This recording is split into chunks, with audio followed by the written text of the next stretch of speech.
Today, I'm going to give you a little bit of a chat about separating and sorting of plastics and different types and what we prefer to work with. 3-in-1 microcycler, we prefer specific materials. So we try and work with predominantly type 2 HDPE, type 4 LDPE and type 5 PP. So we're going to go through a little bit today of some of the plastics, separating and sorting them, and then getting labels off and cleaning them and getting them properly prepared for the shredding machine. Now you have to keep in mind all the time that the quality of the final product depends and is determined by the type of plastic that you put in at the beginning. If you put in rubbish material, you're going to get a not so perfect product in the end. You put in good material, you're going to get a good product in the end. So let's keep that in mind. So we have a various assortment of plastics here. I'm going to go through some of these. These clear ones, takeaway containers, they're type 5, PP. They're actually quite good and we've made many products with them. They work quite well. So that's type 5, this is type 5, type 2, type 2. This is PET, we don't like PET, so we get rid of that. This is type 5, these are Body Shop plastics. Body Shop, more Body Shop. These are pill containers, so we get a lot of these and they're all type 2. Everything else here is type 2, a bit more PET. The rest of this is all type 2. So we're going to separate this into colours. So there's some blue, pull the whites over.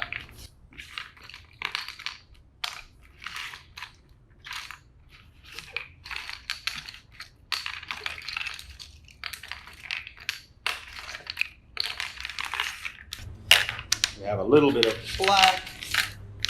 black, clear, some white, more white, a little bit of green, and this other stuff.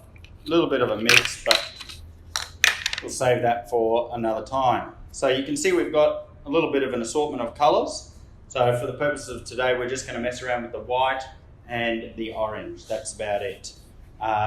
Okay, now, when it comes to labels, you've got to get all the labels off. The labels are generally quite easy. You can see most of them come off very easy. Also the insides, make sure that it's all clean. You've got to have them really, really clean.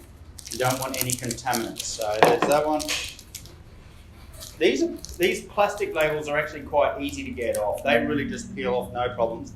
These paper labels can be a bit of a problem. So we either cut the label out and throw it away, which is a shame because these bright colours are great for us. We really like to use them. Or another way to do it, you have a heat gun.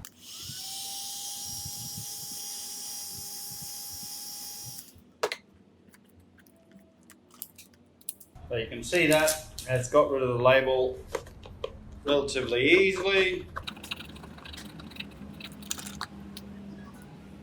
Put those off to the side. We'll get a couple of containers. So put our whites into here. Put our oranges into here.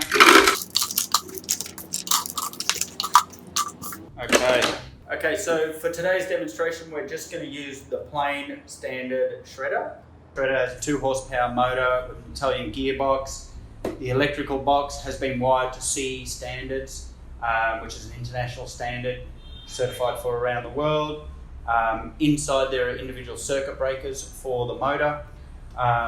Also you'll find that the plug here, we have a separate 13 amp fuse. Now that is the Malaysian standard and the CE recommendations, but however, depending on what country you are, you might have to change the plug yourself.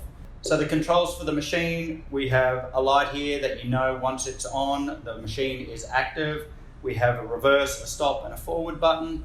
You can't go from forwards to reverse without going through stop. So that is standard. And we have an emergency shut-off button. The emergency shut-off button, twist it clockwise. Whoops, that's activated. Now it's ready to go. So you can push it. Now nothing will happen. Nothing will operate.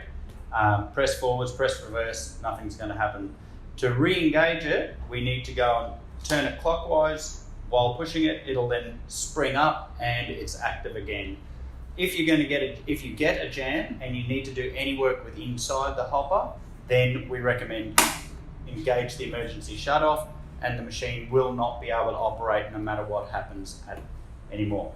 So we're going to go through this. I'm going to do a bit of a display on, a bit of a demonstration on how we shred. You'll see that I will always have my hand on the stop button. I never take my hand off the stop button. So if I do get a jam, I shut it down as quick as possible. What is a problem is that once the machine gets jammed up, there is a power draw that happens and the motor starts sucking excess power. When it sucks excess power, that's when you trip switches, you trip circuit breakers, and you blow fuses. So the quicker you can shut it off, the less issues that you'll have. So I'm always prepared. I stand there with my finger on the stop button all the time.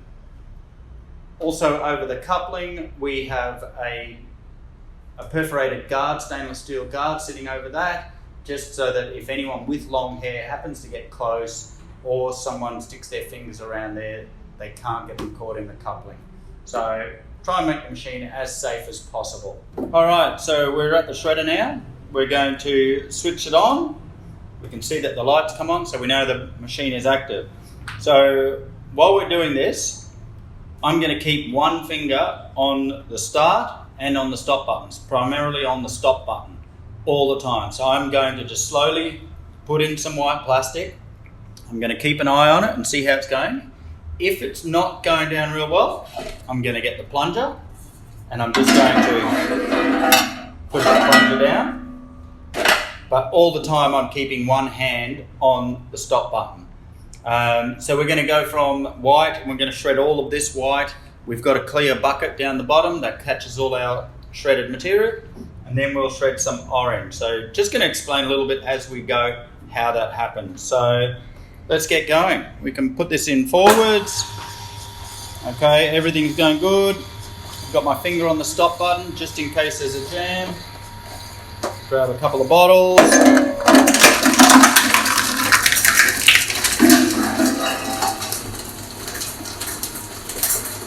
Now, sometimes what I actually do, I'll go and put a couple of bottles on top of the plunger. And I'll lift the plunger up.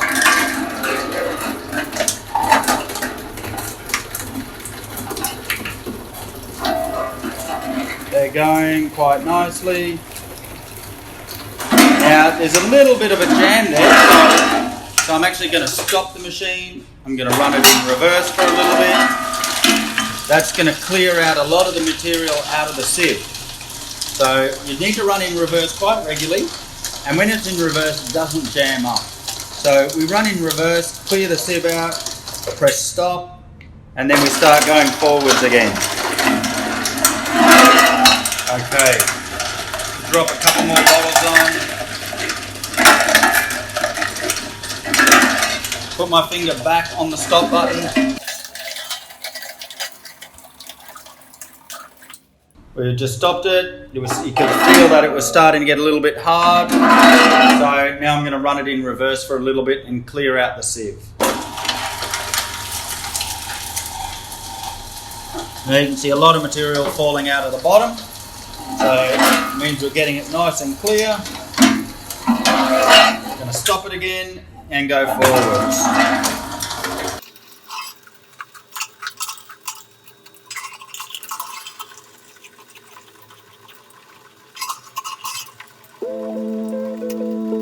Okay, all right, so hopefully that worked for all of you. A couple of quick notes. You would have noticed that we shredded fairly small bottles and lids. You can shred bottles that are quite a bit bigger, but cut them in half to try and get them a little bit smaller so you can get them in the hopper easy. Make sure you've always got the finger on the stop button. Another thing to be aware of is when you're shredding, try and follow the colours of the rainbow, which is Roy G. Biv. Red, orange, yellow, green, blue, indigo, violet. You might not be able to stick exactly to that, but try and bridge the gaps. That way then if you do get a crossover of colours in your mix, the colours generally flow together quite well. We've got a really nice wall that is a flow of multicoloured turtles, and you can see the ranges and you can see the flow of the plastics.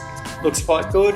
but if you try and jump around too much, you're going to end up with really muddy colours and it's not going to look very good.